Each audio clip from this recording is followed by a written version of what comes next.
Alright, we've taken care of the wizard's minions, so it's time to shove him in a locker like the nerd wizard he is. Of course, wielding the sword of his now dead best friend, the necromancer. Okay, I'll admit he's got a pretty intimidating entrance, and there is who I can only assume to be the former king of this place, kinda just dead on the ground. Not even really dead anymore, he's just bones. So first phase, we can't actually fight the wizard ourselves. Gotta destroy these crystals first. They will hurt you if they're spinning. You just gotta keep running around and wait until they hit the ground. If you can, try to get them placed next to each other just so you can hit multiple ones at a time. And basically just be patient and you shouldn't take too much damage. Unlike me, who is taking a lot of damage. Way more than I really should. The only problem is they all look the same, so you can't tell which one you've really been wailing on unless you're specifically paying attention to one, but while they do share a health bar, they all have their own individual health. So those two broke first, but these are very close to death, so dive into... Wow. I missed that one multiple times. Go me! Also, I do kind of apologize, but this is a bit stuttery. Just because apparently the recording didn't like it. Probably because of everything going on. So, second phase. He's got two different shields. This one, the blue shield, needs to be hit by magic. If you try to hit him with physical attacks, you'll hurt yourself. And once he stops and stands, okay, whenever he does that, you know he's going to be changing barriers. The red one is the physical barrier. Hit him with anything that's not magic, or anything that is magic, rather, and you'll hurt yourself just like you'd hurt yourself attacking this form with a physical attack. His barriers also determine which magic he's going to use. He's using rapid projectiles here, but if he's on his physical barrier, then he'll use his splash attack. Thankfully, it is pretty obvious when he's actually going to change barriers, just because he stops for pretty long, and you can kind of get the hang of the timing because it's pretty much the same every time for how long he uses each barrier, so yeah, right there. You'll know when he's actually going to change. It's easy to get a good feel for that. And he doesn't take too much damage before going down. And now he goes into his easiest form, the floating ball that sends down projectiles form. This one's kind of right up my alley, just did I seriously get hit? Well, let's restart this entire LP. I've ruined it by getting hit by his easiest form. Seriously though, this is shameful. Like, this is where my time to shine is. Oh, and looks like he has been defeated. Okay, well, let's just... Oh no! He's a giant scorpion. I don't even know what this is supposed to be. This, on the other hand, is his most difficult form. First off, he sends enemies down. That little attack where he's just jiggling his arms about, that's only threatening if you move into him.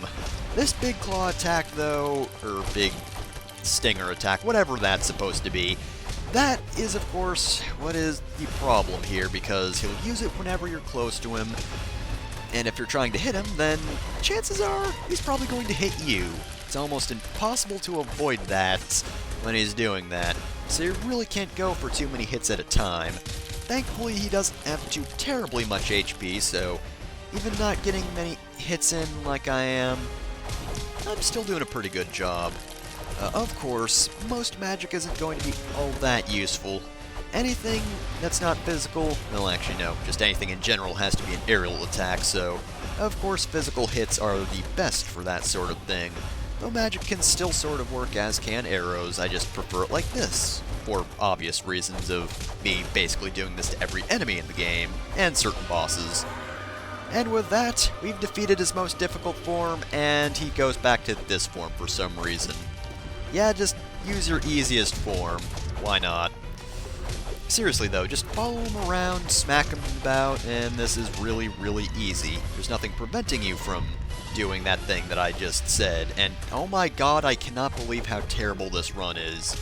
Seriously, Stealth, just restart this. Just restart the entire thing. I do love the background detail though, because every time you defeat him, the background just falls apart more and more. And now, it's time for his final form. He grabs his dragon sword for one last attempt to defeat us, but he can't beat Crag. There's no way. This attack is one he pretty much likes the most. He summons projectiles from the sky that all look like dragon heads.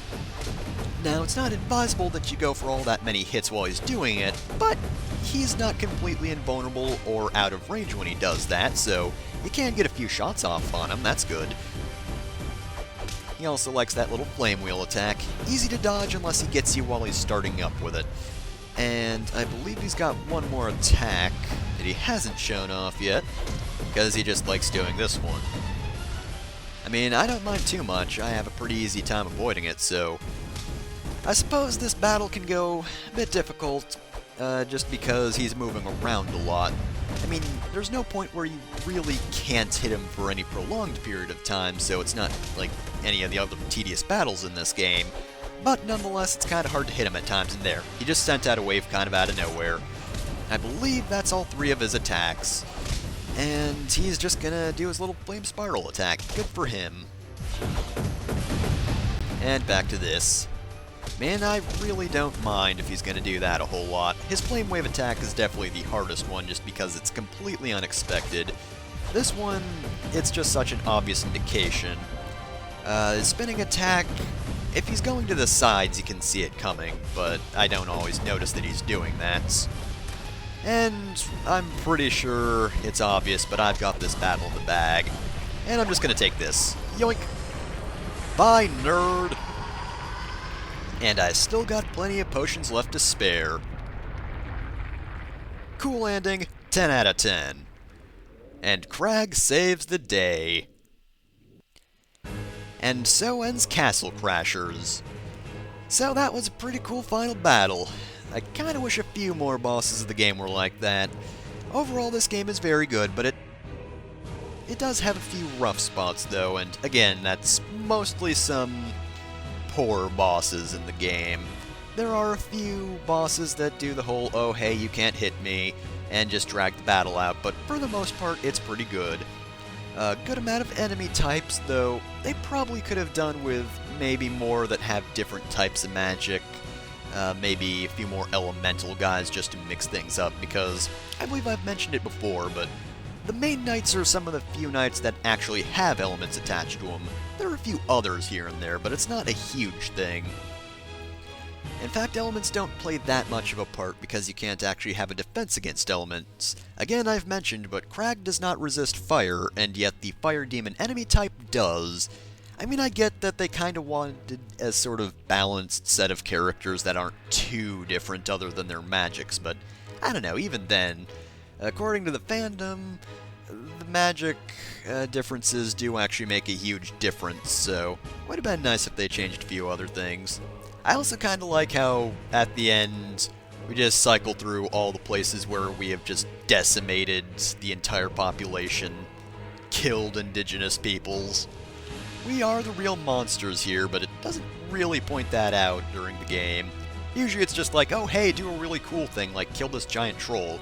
Oh yeah, by the way, here's everything you've destroyed throughout the course of the game, you horrible, horrible person. To be fair though, the barbarians deserve it. They were always jerks. As did the thieves. They too were also jerks. The music's also pretty good. Various people composed the tracks in this game, since some of it was from Newgrounds users. Not quite users, but, you know. I mean, they used Newgrounds, but it was made by people, alright? It's also a nice looking game, very well done, good sprites, nice hand-drawn art, and of course, the most important thing about the game is just, in general, it's really fun to replay. It's kinda hard to nail down replay value in a game because that varies from person to person, but it's a short enough game where you can play it over and over again and still have fun with it every time. Because Castle Crashers, I've definitely played it quite a few times. Never beaten it with every character, though. But that is that. But wait! We might have seen the credits, but we're missing one thing. We haven't smooched the final princess, of course. I mean, technically speaking, it's the other way around. Crag really does not understand anything about love, including smooching. The concept is just beyond him. Well, since you're interrupting rocking out, King, where are you going, buddy?